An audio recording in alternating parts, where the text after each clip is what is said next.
welcome.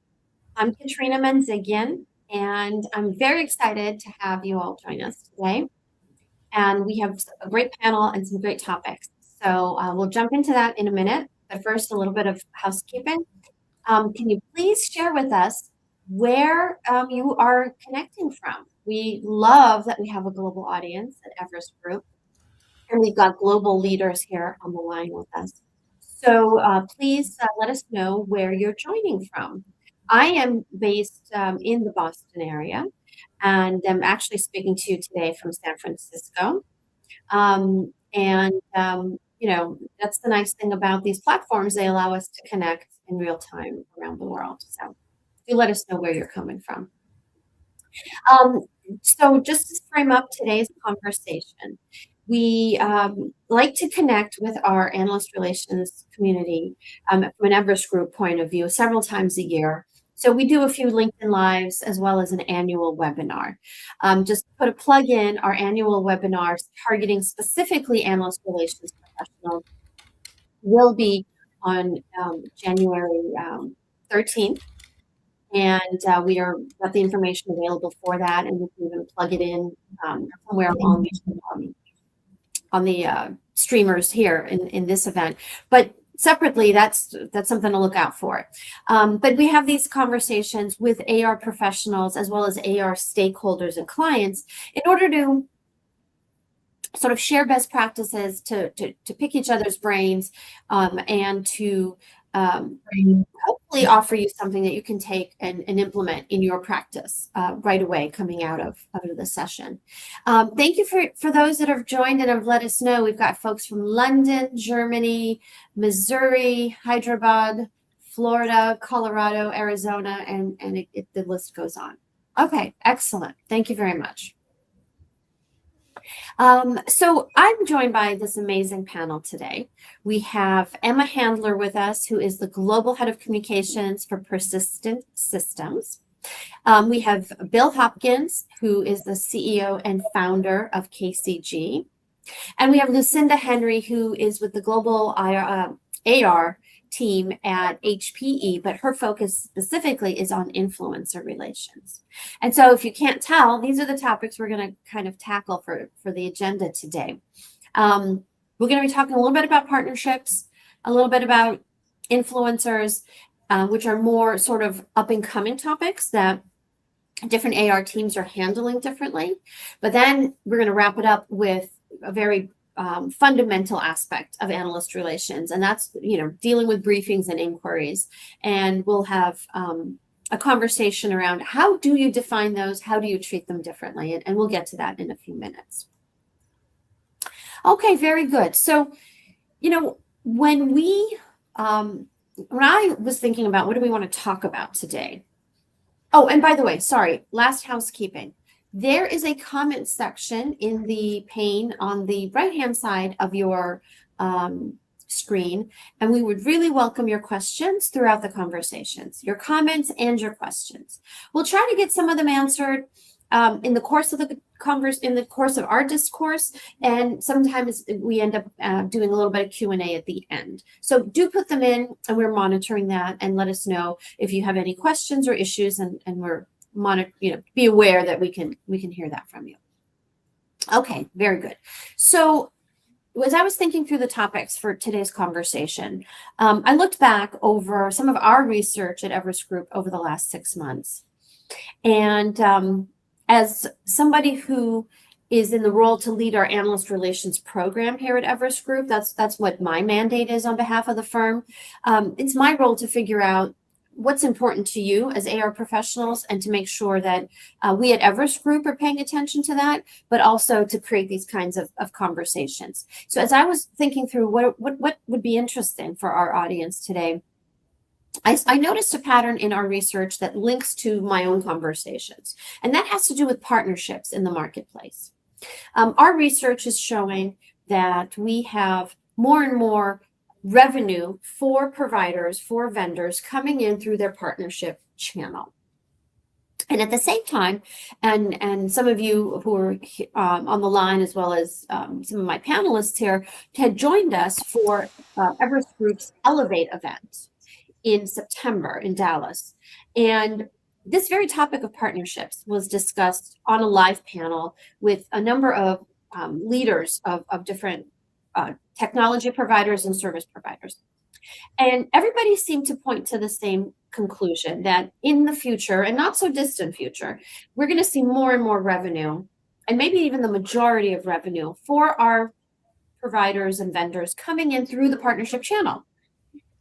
So that immediately got me thinking of how do we, as analyst relations folks, focus on this topic of partnerships and alliances as it becomes a more prevalent part of our revenue stream, because AR is connected to the revenue stream and the growth dynamics. So I wanted to put that as our first question, and I wanted to ask Emma to start us off, because Emma, I know, has been talking to me about this. She talked about it on our panel. And so, Emma, as you see this dynamic evolving, I know it's on your radar screen. How do you think about the role of your team in relation to partnerships and alliances? And maybe you can comment on, as part of your answer, you can comment on how do you work with the AR professionals at the other companies you're partnering with, and then what does that mean for the way that the two of you talk to the analyst about what's going on? Help frame it out a little bit. Sure. First, I'll address the role that partners are playing as a revenue channel. So you need to treat your partners as a buyer segment, the same way you would treat your traditional prospects. There's a lot of ways you can use analysts in this fashion, using these reports as third-party validation, promoting them to position your firm favorably in a way your partners see them. And this is where you would work with your broader marketing team, doing paid social promotion to target specific titles on the partner side, or doing email campaigns, sharing these reports to make sure you're getting it in front of the right people at your partner organizations. You also want to ensure that analysts understand your differentiated partner relationships. Where do partners lead your sales channels and why? How do these commercial models work, and give examples? Of course, there's also the learn side of AR that analysts can help inform you around best practices for reaching partners, as well as expanding the sell with relationship with partners. Very important for a services firm like Persistent.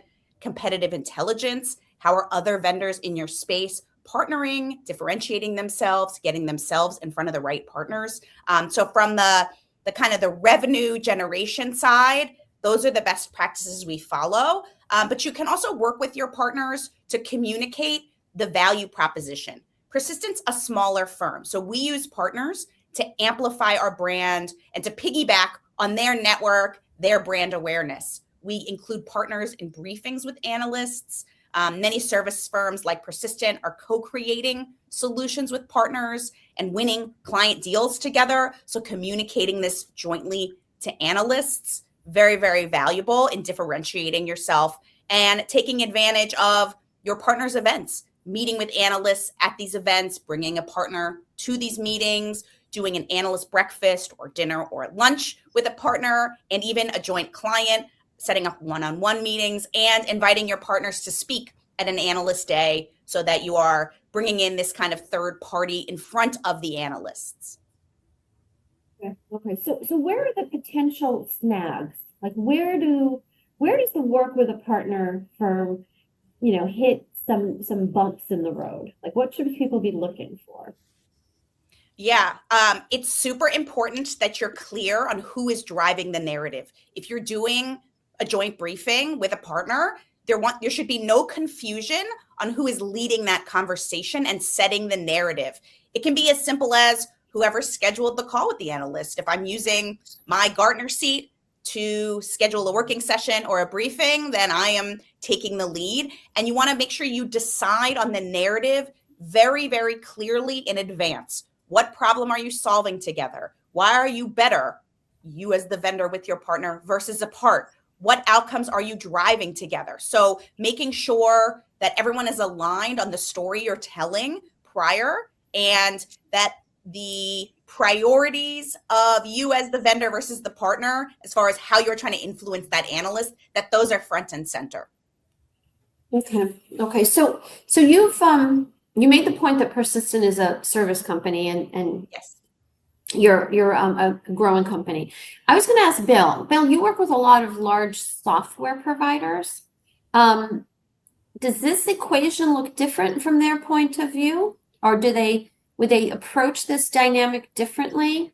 That would add something to the conversation of partnerships. Yeah, there there definitely are a lot of differences between all of the different segments we look at, from semiconductor to hardware to software to networking and infrastructure, all the way down to services. There's a subtle difference in services versus everybody else, in that this particular subject, partnerships, service, it's been part of the services world forever. And I'll give you some evidence for that. All of you that are in services know, for the last 15, 20 years, what's always driven this was outsourced European services for mid-sized companies in SAP, in Salesforce, in some partner, right? That you've always had. There's always been a big component of this that has been focused on the partner end of it. So it makes a little more sense for the services companies. However, any company, doesn't matter what you do, what you sell, you've got to look at, there's two different ways of tapping the analyst. You tap direct influence and indirect influence. Direct influence is people that are sitting down with other human beings and helping guide them through purchasing decisions in different ways, shape, or forms, right? And you guys do that. Lots of other firms do that that are not as specialized. That's its own world, right? You're going to work with the analyst very differently if what you're trying to do is tap their influence. That's one of the things that drives me nuts about the use of the word influence. Lots of things drive me nuts about the use of that word. But anyway, one of the things that drives me nuts about influence is that influence is to us is real and tangible, and it's a human to human contact with somebody that is actually driving towards an outcome, or I'm going to buy something, or I'm going to evaluate something. And that is a very different proposition as you as a vendor approaching how you look at that, because it's more it's not how do you influence the analyst. Everybody thinks that analyst relations is about influencing analysts. It's not. It's about how you work with analysts to get them to influence your clients, right? That's the influence piece. Exposure is different, insight is different, but when you talk about influence, really what you're trying to do is tap the analyst influence on the other end. And that's the part of it that you got to make the decision right up front.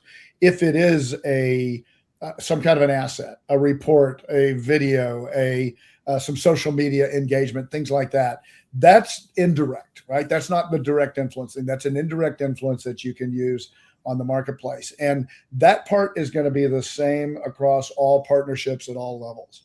As you get more to the enterprise end, you get larger deals, kind of bigger enterprise iron thing. These are direct conversations, and the conversations are either held with an advisory analyst, like, for example, Gartner, or for a advisory firm that is helping people through making these decisions, like in Everest or one of the other sourcing advisors.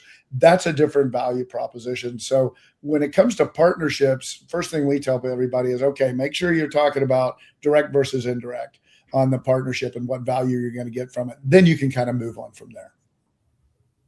Okay.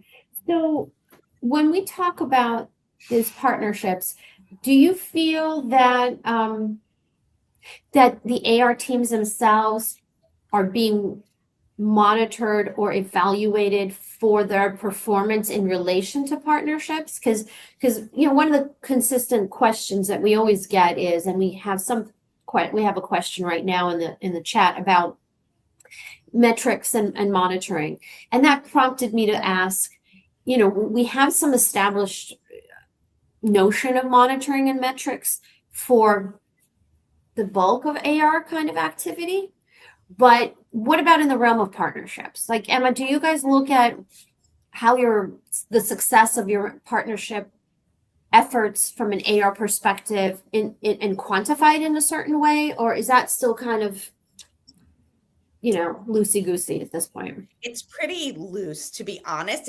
It's not a bad idea to quantify that.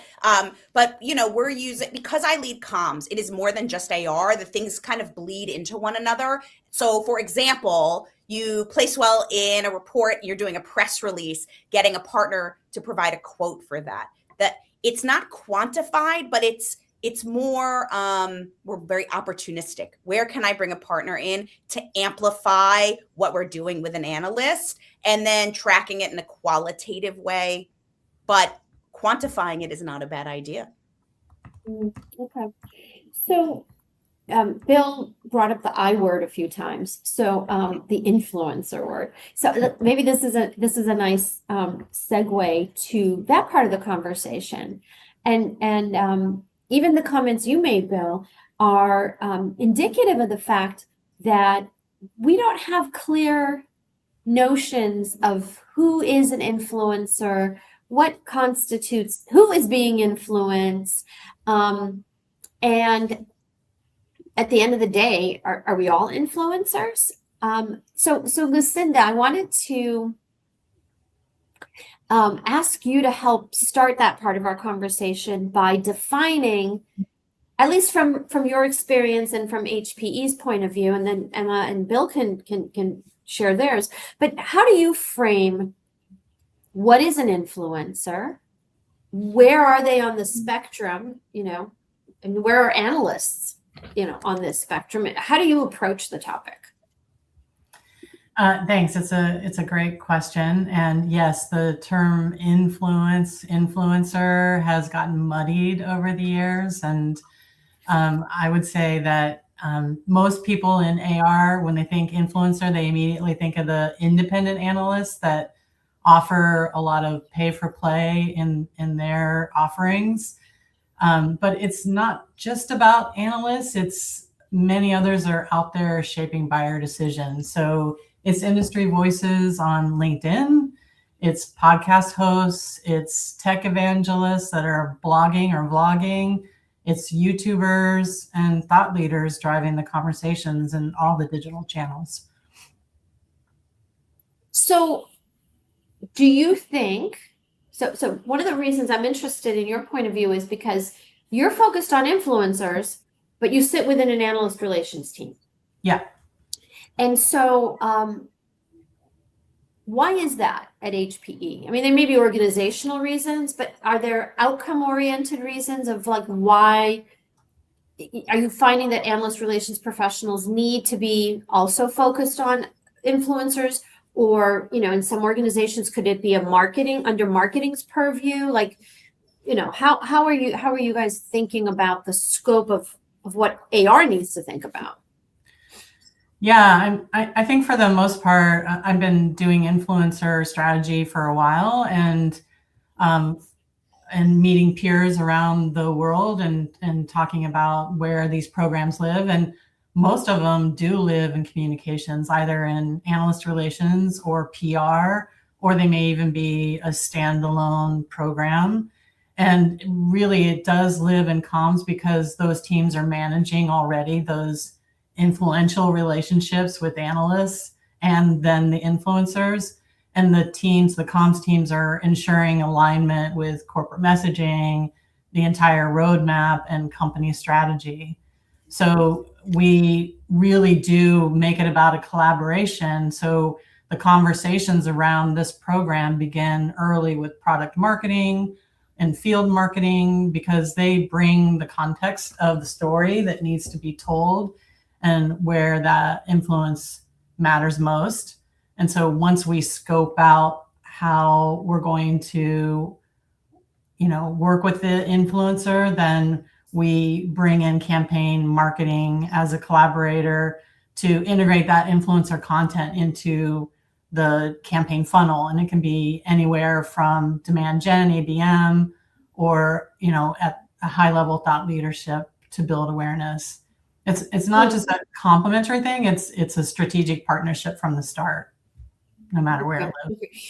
So as you're talking, I'm thinking to myself, where how do you identify who to think of as a worthwhile influencer to spend your time and effort on? Like, how do you say this one person who left whatever job they had and put up their site and they're commenting and streaming, they're worth listening to, versus, oh, this whole company over here that's been doing research about, I don't know, semiconductors for 15 years, they're not as much of an influence. Or I don't know, like what metrics and guideposts do you use? For me, it's about credibility, their relevance, their point of view around the technologies that our solutions and product offerings are around. And it's their ability to shape perception. It's not about at the beginning, it was about follower count, but it's no longer about follower count. Analysts are still very critical, but they're one part of this larger ecosystem. So we don't want to ignore those broader voices, because if we do, we're missing out on opportunities to amplify our message and influence the narrative. Mm-hmm. I've I wanted to ask, Bill, I wanted if you don't mind. Sorry, Emma, I didn't mean to jump if you were next, but no, I was about to invite you. Ask you. We have seen, exactly to your point, Lucinda, is we have seen a shift away from, in the early days, people would ask us, they'd say, oh, we're working with influencers. I'd say, cool, who are you working with? And they'd name like 8 people that all did vastly different things, had vastly different business models, had vastly different engagement models. And I'd say, okay, so basics, let's try to figure out the value of these people. Let's answer 3 questions. Let's answer who, let's answer how, and let's answer the whys of it, which is, who are they influencing? Objectively, honestly, be very, very honest. Who's being influenced by somebody out there yammering on social media? Well, it's the other 5% of people that yammer on social media that are usually hearing that and seeing that, right? How are they influencing them? That's where it kind of falls apart. They go, well, because they've got a lot of followers. That's not influence, right? What we found is a evolution, if you will, away from, there are no real metrics that would suggest by any traditional metric, put it that way. I'm not saying they're right or wrong, but traditional metric, there aren't a lot of metrics that would suggest that influencers are influential, because they don't meet those tests. It doesn't meet the test of who they're talking to and how they're engaging with them and all those things. So what has happened is we've reverted to looking at them very qualitatively, which you outlined extremely well, Lucinda. That's, you start to look at them. Okay, we're going to look at their relevance to what we want to talk about and how do they align with that. But at the end of the day, there still is, after all of these things, and I don't mean to be negative at all by saying this, but there's kind of, at the end of the day, you say, and we assume they're somehow reaching the people we want to reach, because we don't have any real concrete evidence that is happening. Sometimes you can tie things back to through clients, mostly to some other things, but it's been for us an interesting journey, because we kept asking the hard questions about influence and who are they influencing, how they're influencing them, and how do you tap that, right? And we never got answers. I mean, literally, it was like, oh, they got a whole bunch of followers, and then you find out 2 weeks later there's a big report that says 87% of them were Russian bots, right? And you're like, okay, great, they had a bunch of followers, but how do you really pin down who's influential? And yeah, I think that's the important part of the. Go ahead, Lucinda. Oh, I was just going to say, I think that's the important part about that collaboration. If you engage with campaign marketing and an integrated campaign, and you pull that content into the campaign, then you can track and look at those metrics down the road and see how effective they were. And I think for a long time, most organizations thought influencers were just about social media and amplifying.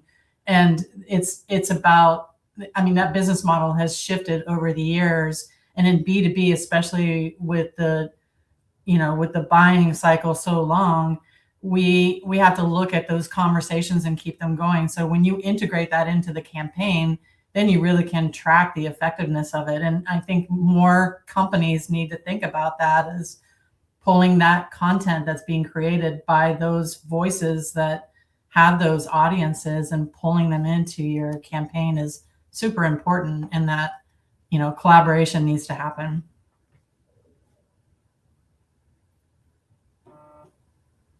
Can't hear you, Katrina. Oh, Katrina, I think you're muted. Katrina, we can't hear you. Okay. I mean, is that better? Yeah. Okay. My microphone was on, but it decided it didn't like what I was saying. Okay. What I was going to ask is, so in this dynamic, which I think what you're saying is that in the target client organization, there could be very influential people internal, right?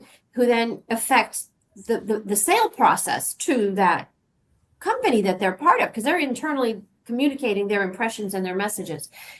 Absolutely. So if we were to get down to, mechanics here, how would you do that? How do you monitor, to the point you just made, how do you monitor what those folks are communicating as internal influencers? Because they may not be posting in a way that we're used to, right? So is there a, without giving any secret sauce away, is there some things, indicators that you look for? I don't know if I'm following the question. Are you talking about in the clients that come to the vendor site and how we monitor them based from the influencer content? I'm not sure. That could be one of the ones. That could be one of the ways. That could be one of the ways, right? And I mean, I'm thinking about a comment that we've got from one of our LinkedIn audience members. It says internal buyers and peers are influencers that are often overlooked, right? So, yeah. So I'm wondering, how do you monitor that? Well, if it's somebody within an end user that we're trying to influence, if the conversation stays on their side, there's no way to measure it. But if they are watching an influencer's content on the influencer channel, or we've embedded that content into the HPE campaign, with the user, or I'm sorry, the influencer content, we provide a UTM code, and we want that tracked all the way through to our site. So the CTA is really to drive over to get the traffic over to HPE. Then we can influence through the funnel and feed up content that's relevant to where they're landing, and that journey through the content. That UTM code is with them, so that goes into the metrics, and then we can see that came from that influencer. Therefore, we know the impact of that spend. And do you find that within a buying organization, are there certain stakeholders that you find tend to be exposed or follow your influencers more than other kinds of stakeholders? That's a great question. It's all over the map, really, and it depends on who you're leveraging. I mean, one of the important things about influencer engagement is consistency.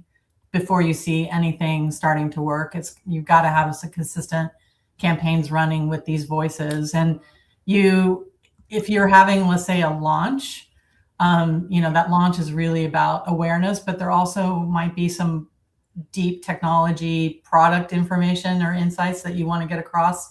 So you may engage a thought leadership type of influencer and a tech evangelist type influencer in that same campaign program, in that launch, to effectively drive that traffic. And they'll hit those pieces of content differently. So they may just stay at the thought leadership awareness. If I'm C-suite, I just need to know that this is happening at HPE. But if it's, someone that really loves to look under the hood and pull the spark plugs, we're feeding them up some more technical content through those influencers. And then, do you monitor how the influencers are affecting the other influencers? So do you monitor how maybe an individual influencer is being looked at or referred to by maybe analysts, or vice versa? Yeah, there are tools that help measure that. So Tracker is a great tool. If it's a third-party tool that's specifically built around influencer marketing. And you can actually see the, spider of influence. Analytica does the same thing. You can see how an analyst or an influencer, how they're influencing one another, how they're in the network together.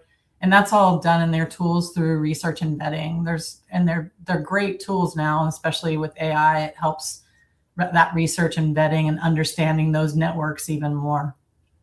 Yeah. So you've mentioned the tools. Bill has mentioned some litmus tests that they use, but we just had that question that was up on the screen from Barna Kiss, and it kind of connects to each of those points that you guys have been making.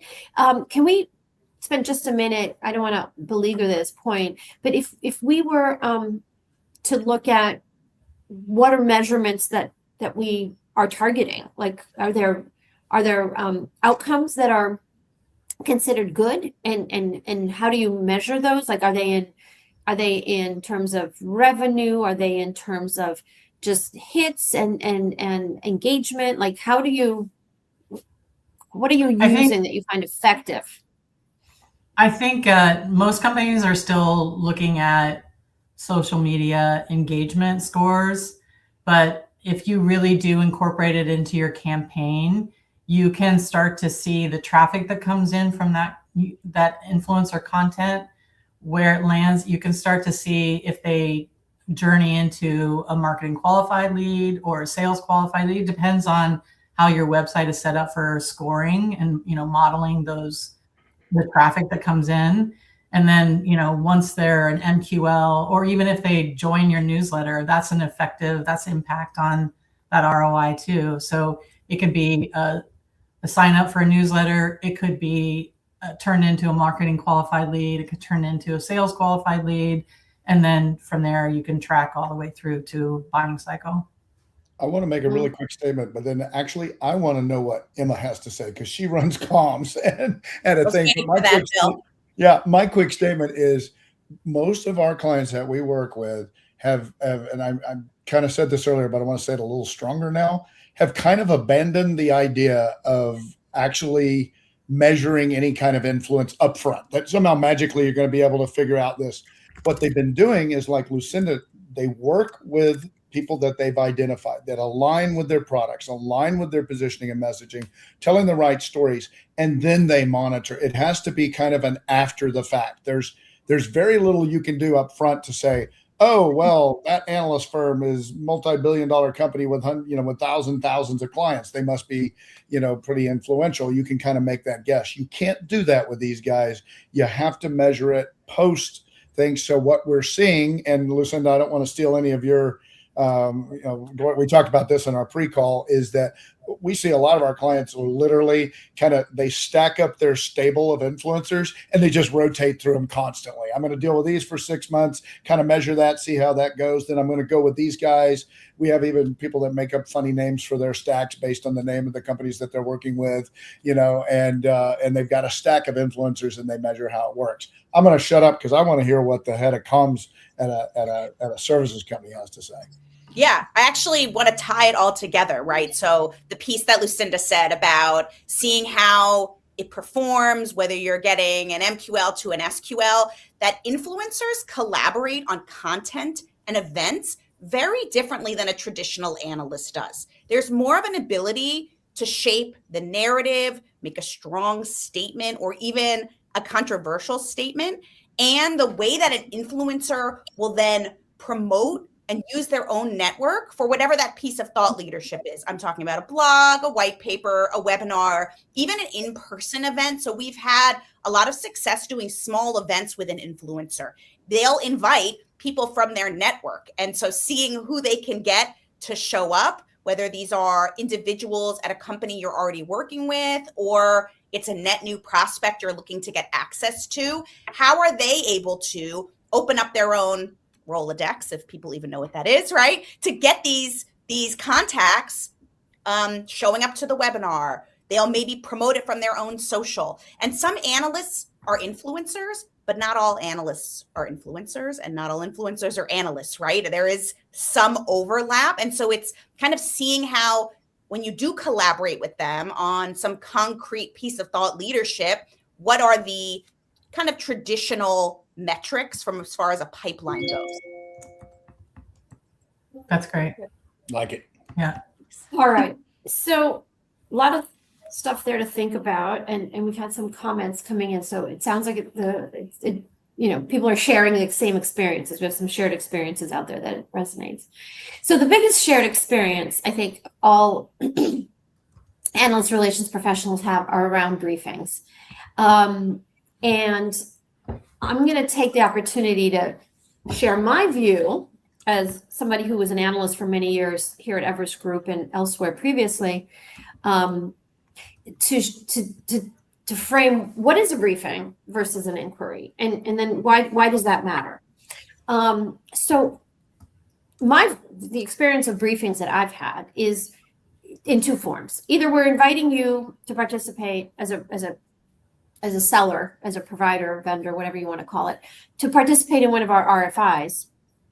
And as a component of that, we want your executives to brief us on the strategy and the vision for that practice area.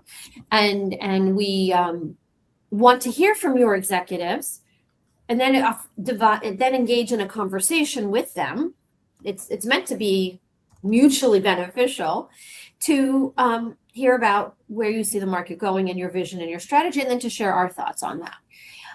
The other context is when firms proactively reach out and they want to brief us because they're new to the market, or they're launching something or releasing something, or they have some interesting partnership they want to announce. And so then we evaluate, does this align with what we're interested in? Does this align with the reports and our research agenda that are coming up? And when was the last time we talked? And we don't have a strict metric at Everest Group, because some markets move much more quickly and evolve more quickly than others do. So you have to gauge it on a case-by-case basis. But then most of the time, we'll accept your request for a briefing, and we'll have, again, a two-way conversation with you. Of course, you should be doing more of the talking than us, but it's meant to be exploratory together. That's what we call a briefing, right? And so I'm putting that out there to see how that responds to what you guys are saying. But then the inquiry side, an inquiry is where one of our existing membership clients is working on something, has seen something in a report, wants to have a view of data in a way that they don't find in our published research. They want to pick our brain about something, and they reach out to us with that particular scope of work. And we'll go back and forth with them to make sure we understand the scope, telling them what we can and cannot cover at the time. We'll go back, we'll work on our thoughts, our response, our analysis, our data crunching, and then come back and have a conversation around that topic. So that for us, that's an inquiry. So I wanted to, and they're meant to tackle different things, right? A briefing is meant to help us Totally understand what your leadership is doing or thinking about something. Whereas the inquiry is the other way around. We're trying to bring new perspective and insight to what you're thinking about and working on. So a little bit it took a few minutes there to set that up, but how common is this kind of a view of briefings and inquiries? And I guess also, what kind of, what makes a successful briefing from your point of view as the practitioner of analyst relations, or a successful inquiry from your point of view? It's kind of probably pretty basic and straightforward, but my experience tells me that there's a lot of different interpretations of of those questions. So, Bill, let me ask you to start, and then I know Emma has some things that she would contribute, and Lucinda's got probably yet another interesting perspective. Sounds good. I'll just kind of frame it in that when you talk about inquiries and briefings, understand that the definition of what those things are going to be driven by the policies of the analyst that you're talking to. And for example, if you're talking, everybody on this call knows, if you're talking to Gartner, man, you've got rules about what is a briefing and what is an inquiry. And you ask what time it is, and that's an inquiry, right?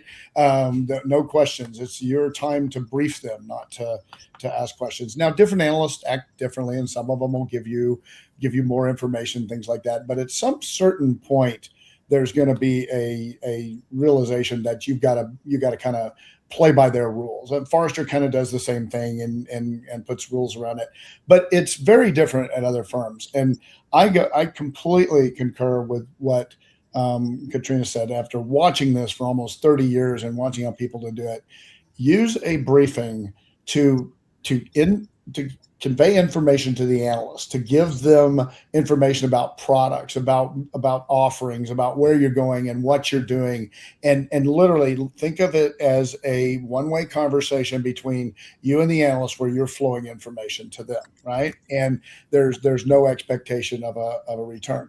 An inquiry is best thought of as when you have a question that you want to ask the analyst, and this is where it opens up, because then you've got anything having to do with kind of product marketing and product management stuff about the marketplace and where it's going and how does this resonate, this messaging and positioning resonate versus this, and do some message testing and do some even looking at presentations and doing presentation review. All that stuff generally gets lumped under inquiry. And for a vendor, having a clear understanding is, do I have something to talk about that I need to convey information, data, facts, numbers, figures about a product and where we're going with a product, or to update on a product or an offering or something like that? That's a briefing. If it's a question that I've got about the marketplace, about the voice of the customer in the marketplace, whatever it is, that becomes an inquiry. So step one is understand what it is you're trying to get across. If you want to get across how wonderful version 5.7 is of your latest whiz-bang turnip twaddler thing, then fine, that's a briefing. If you want to find out what the market dynamics are for turnip twaddlers in this particular market, then that's an inquiry. So not to sound, I'm not sure what the right word is, but what you outlined, Bill, is sort of the analyst relations 101 kind of thing that new and incoming people would learn. But, and this is the question for Emma, why is it that it's still sometimes an issue? Why is it that, what about, is it the kinds of relationships we have with different analyst firms? Is it the way different analyst teams are guided and coached by their leadership to engage with analysts that leads to people still having questions about what they're trying to accomplish? Yeah, I think some of it is how you prepare your internal stakeholders to understand what they are going to get out of the call. They should understand where a briefing fits within the many different tactics you have to speak to, influence, gain mind share with analysts. It's important to remember that analysts receive hundreds of briefings a year. How much PowerPoint would you remember if you were seeing very similar vendor presentations over and over and over again? So one of the best practices that we use is focusing on customer stories, naming them if possible, using customer stories to highlight what you do differently, how you're positioned, and where you play and where you do not play, right? So they want to understand these proof points because, like I said, if they're hearing tons of presentations from vendors, what sticks in their mind are really concrete stories of success and outcomes with actual clients. So I think some of the confusion is around also when to use each and how they also work together. So another best practice is, let's say I want to brief an analyst for the first time. They don't know me. I do not know them. First, I read their research, and then I do an inquiry to understand what they're researching, what questions they're taking from buyers, where their view on the market, so that when I go into a briefing, first, I ensure that I'm briefing them on topics and areas they care about. Nothing causes someone to zone out, like presenting them information that is not relevant to their research area. Understanding if they know anything about my company to begin with, so that this briefing becomes very targeted to their exact areas of interest. And then it's an inquiry sandwich. After your briefing, you do another inquiry to get more feedback, to get some understanding of how they position you, given the other briefings they've received, right? And success here is in furthering the conversation. A relationship is not built with one briefing or two briefings and an inquiry, right? So if these analysts are asking for more information, or there are areas where you as the vendor want more information, it's about setting up this cadence of interactions so that you're continually kind of having this feedback and information loop. Yeah, I think that's the one thing that I've always observed is that from my experience and from my Everest Group point of view, inquiries are kind of underutilized by some of our clients.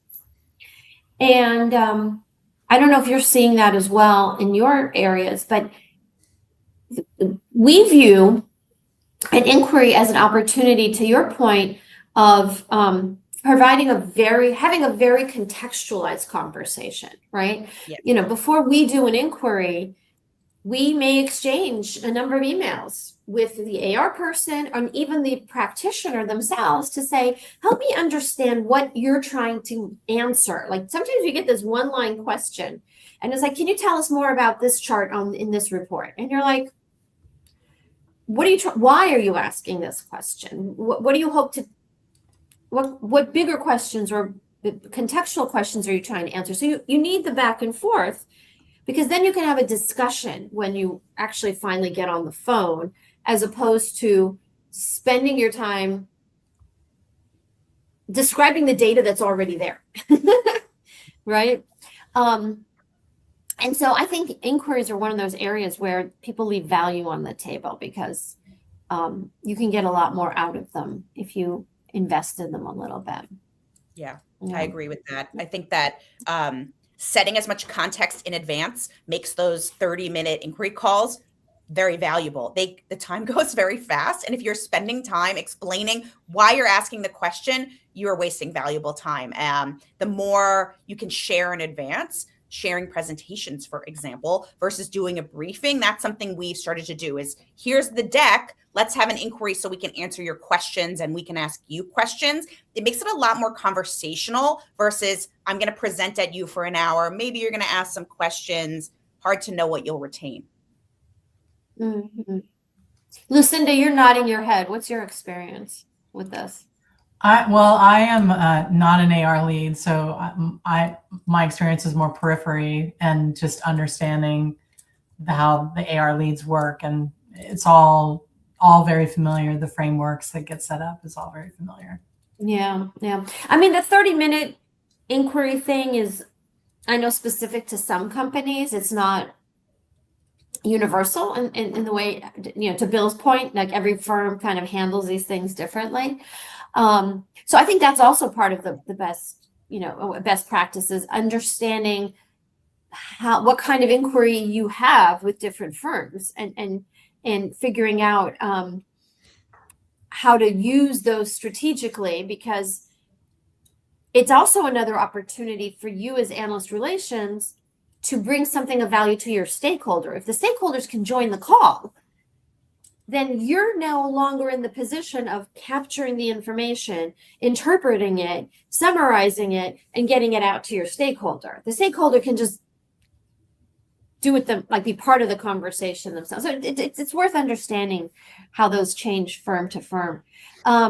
One quick thing, Katrina. Yeah, go ahead. Literally for 28 years, from the dawn of KCG, the very first AR training thing we ever did back in the 90s, there was 2 slides that were back to back, and one of them said, "Inquiries, your secret weapon in analyst relations." And it was literally, this was almost 30 years ago. It said these, because I came from being a Gartner analyst, and I'm like, all vendors suck at asking good questions through inquiry. They have inquiry privilege. They can do that, but they don't use that, right? Because that's where the real value is. So that was that. And then there's an obscure quote that I don't know who to attribute to. I've tried to figure it out, and I'm pretty good at figuring out attribution. Maybe I should ask ChatGPT. It's better than I am. But the quote is that you are remembered more for the questions that you ask than the stories that you tell.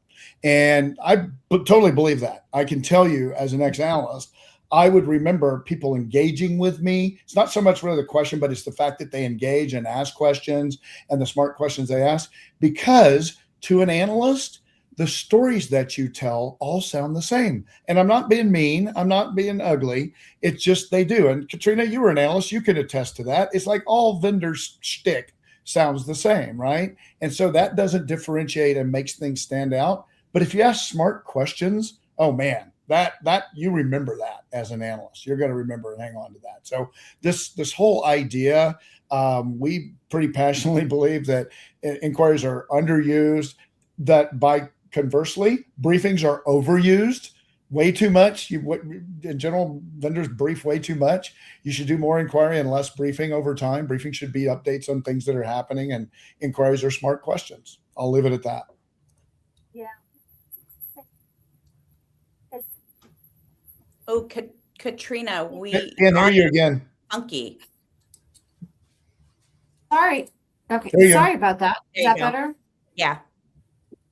I got to figure that one out. No, all I was going to say is that as an analyst,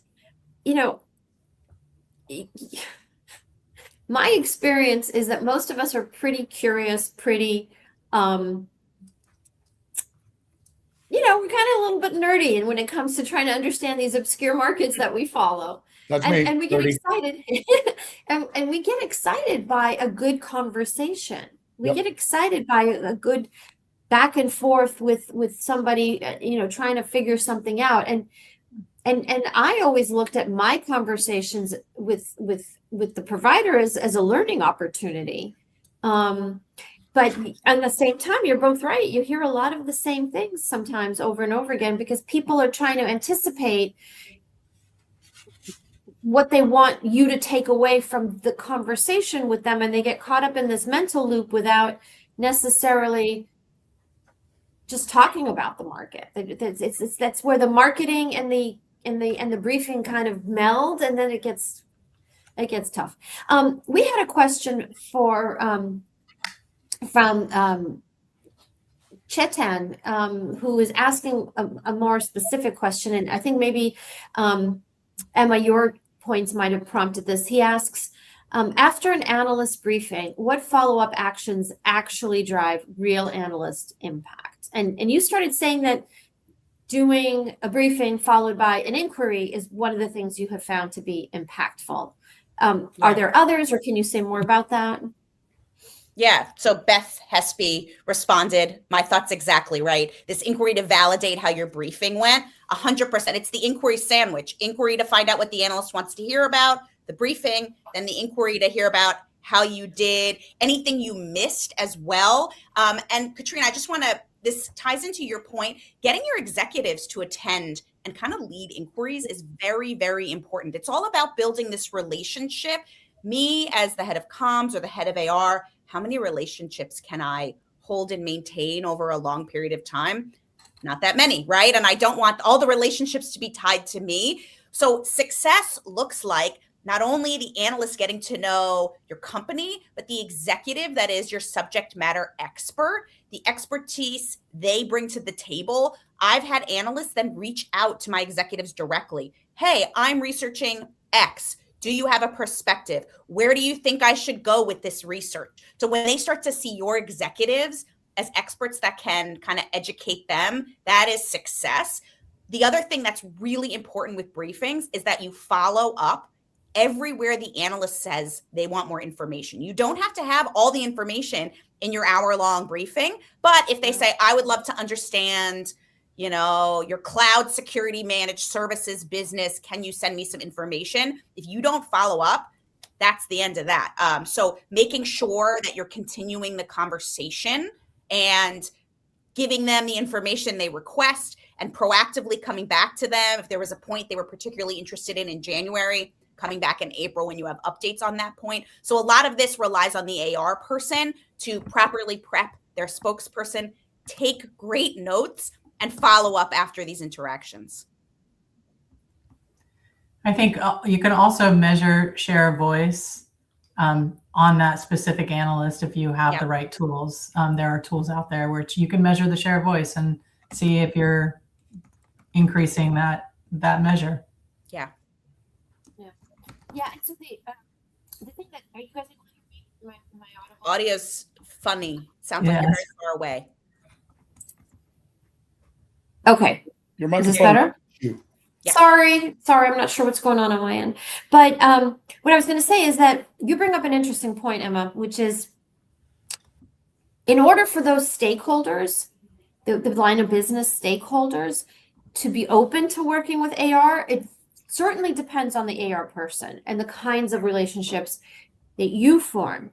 But at the same time, it has to do with how AR is framed from the most senior leadership point of view, right? If the senior leadership brings AR into the planning conversations, into the strategy conversations, that's a strong signal to the rest of the organization that AR has a strategic aspect as well as an operational aspect. Yes. And that you start with the strategic, which then empowers the operational to happen. And that's where I think a lot of AR teams struggle, because if the leadership is saying, well, what kind of growth are you bringing me? But they haven't already primed the pump for the growth leaders to work with AR, it's kind of a dead end loop that you're putting AR in sometimes. And I see AR people struggle with that because they're halfway through the year, they're given a mandate, but they weren't equipped with the relationships, the endorsement, the exposure that you need to do that which they're being asked to do. Yeah, I think you really have to proactively be showing your executives where analysts can help them. When their new executive joins, I want to get on the phone with them and tell them all about the value I can bring. And I want to understand their goals as well. What are you looking to drive? How are you being measured? That helps me to insert AR into the conversation and build that trust. I really care about you, executive, and where you're trying to go and how you're being measured. And look how I can bring it in. At Persistent, the results we see with analysts, unfortunately, the dot on the map is the most tangible outcome of AR. And so using that to kind of get the ball rolling, our CEO uses analyst recognitions everywhere, all the time. We do a monthly, we call it a growth and acceleration summit. It is all sales, pre-sales, marketing people. I bring analysts to speak about market trends on this. And many times it's part of our contract, costs no money. And afterwards I get incredible response. Emma, I want to know about this. Can I speak to this analyst about X? Can we ask them these questions? And so pushing AR and inserting yourself into the conversation, it's a little scary, but we all have these relationship skills, and using them internally is really where the value comes. Yeah, good. Okay. We So basically I'm just tell noticing. all of our clients Yeah. that 60 to 70% of your AR job is actually internal relationships, Yes. right? To Emma's point, and Lucinda, I know you guys know this too at HP because you guys live this, but it's by far the most important part of your job. The analyst part of it is actually kind of like a weird black art form that we all kind of know a little bit about when we do. The internal relationships are extremely important, to the extent that we started talking a few years back about the whole concept of listening tours. And it's kind of, you use an opportunity with a new boss or when you're in a new position to do listening tours. That's evolved into that listening tour isn't a tour. It's just that AR has to listen. You have to constantly be engaging and listening with your stakeholders internally to be able to do the alignment stuff that Emma was talking about. Sorry, Katrina, I know you wanted to say something. No, I was sort of getting towards the wrap up. Oh, we can't hear you again. Your audio. Oh, Katrina, sorry. Yikes. I'm so sorry about that. I mean, I haven't put myself on mute, but somehow I fade. I was just going to say I was moving towards wrapping up the conversation, and I think Bill, actually, on the point you made, is kind of a nice place to start that wrap up of, key takeaway is think about all of the leverage you get down the road from investing in those internal conversations and those relationships, right? That then affect all kinds of things, including the metrics you're measured by, your access to stakeholders, your role in the growth motion for your company, all of that. So I just wanted to thank all of my speakers and my friends here on the screen today. Thank you to those of you that joined us today from around the world. And of course, if you or your colleagues want to join later, as long as you're registered, you can go back and watch this on your own time later on. So please do share it if you have somebody in your organization or your network that wasn't able to join. Thank you, Emma and Lucinda and Bill. Much appreciated. Wishing everybody a good end of year for 2025 as we all wrap up things at the end of the quarter or the month or the year. And then hopefully we start off 2026 on a positive. So thanks, everybody, and take care. Thank you, Katrina. Bye-bye. Bye.